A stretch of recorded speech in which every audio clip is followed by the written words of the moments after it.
there are people who are content creators, right? And there are people who are advocates who make content, and they are absolutely not the same. There are plenty of content creators who are playing the part of an advocate, but it's not the same. And a lot of it has to do with the type of content that they make.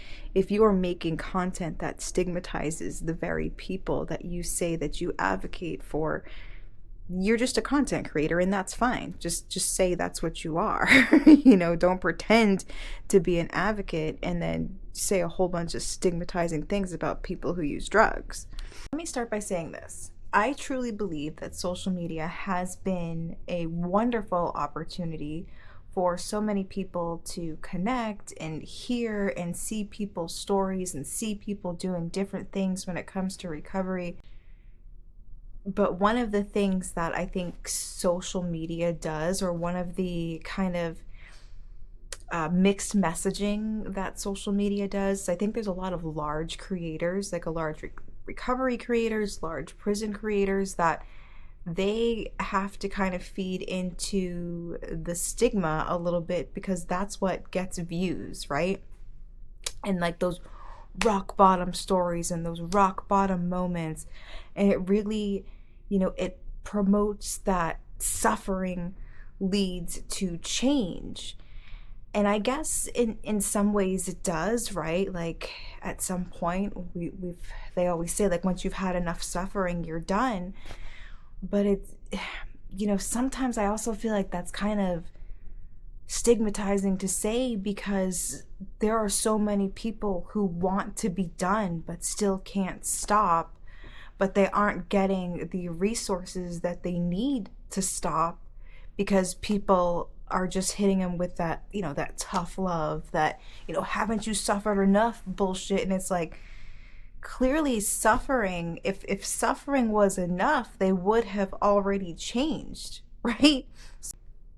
And it's one of those things that I get kind of stuck on, because true, you have to want to stop using, right? Like, you're never going to make somebody who doesn't want to stop, unless like you forcibly put them somewhere, which we talked about last time, how forced abstinence actually increases the risk of overdose.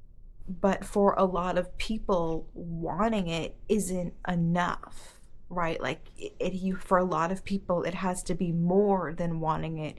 And a lot of times where people need support, when they're in these moments where they could really use more support, families and friends, even people that are supposed to be recovery friends, can push people away and be like, okay, like, I think we really got to let them hit their bottom. And at a time that this person could really be using support, right, and resources, people are pushing them away in hopes that they're going to help the person reach their bottom and reach enough suffering to where they want it bad enough, right? And that's killing people. And I wish that people understood that, yes, like for a lot of people, they do get to a point where they've had enough, quote unquote, suffering, and enough is enough. And no matter what method you put in front of them, it's going to be the one that works for them, because they were just at that point, right? But there are other people who can want it with everything that they have, but the resources that we give people, because most of them are, as we know, when people go to treatment, majority of it is surrender your will and your life over to the care of God is the answer, right? Or if they don't push it that hardcore, they at least push it to, well, get a sponsor and go to meetings. And then we're like, oh man, the person didn't want it bad enough. Oh man, this is your 40th treatment center, and you're still fucking up. And we don't talk about how we're not looking into any other, mental health things, because when you're treating substance use disorder like a spiritual problem, those things don't matter, because people truly believe that if someone has a spiritual experience, then they're going to be okay. And I'm not saying that all, getting kind of a little bit, I'm diverting a little bit from where I was originally going, but it does relate to where I was originally going, though, because a lot of these creators who are using, you know, these rock bottom stories, or, you know, just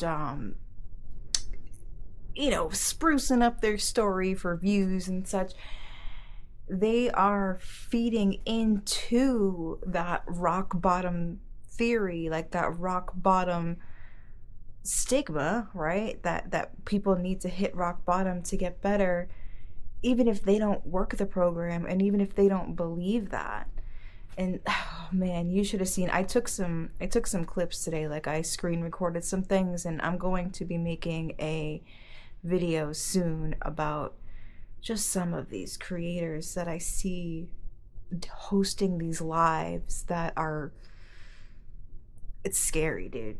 You know, it's scary, some of the information and things that people feel so comfortable saying to another human being when they don't know shit about that other person, but they're so confident giving these people advice because, you know, they've been through addiction, they've been, you know, they've had a substance use disorder, so they feel that they are 100% qualified to give any other person with substance use disorder advice, and like being strong, you know, like heavy handed with it, like, you know, tough love approach. And it's just, ugh. And I swear it's getting worse. Like, I don't know if it's just because I've seen a few, and so TikTok thinks that like I like this now, you know, so they're pushing more on my page, or if more, you know, on my scroll, or if more people are hosting these kind of lives.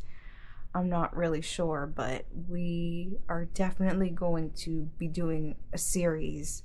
And I know that I suck at series, but I'm going to give myself a little bit of credit here. I've been more consistent. I know it's only been like, what, 2 weeks at this point, a week, maybe not even two. I think we're going on the second week where I've been more consistent. And as long as I stay on this path, then there's no reason why I can't stick with that series. But I have some good videos planned, but that's just what sucks about me planning my videos, because I had a planned video for today and that's not what I ended up making.